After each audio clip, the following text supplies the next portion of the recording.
Hawaii public schools have extended spring break another week, so classes will resume on April 7th. The teachers union says that still puts teachers and students at risk.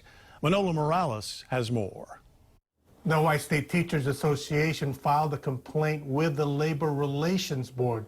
Teachers say resuming classes puts their health and safety in danger. The union says adding another week to spring break doesn't solve that problem. I think that instead of putting a date, they should look at instead opening up schools when we know that it's going to be a health and safety environment for our keiki. HSTA President Corey Rosenlee says the state is making a mistake.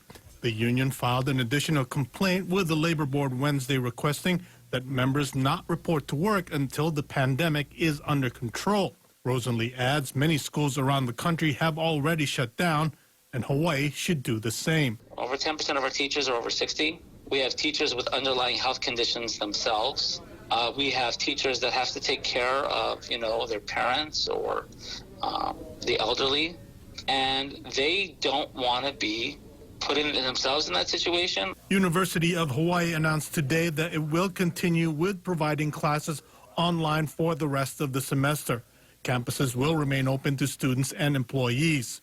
Private schools are holding classes online also.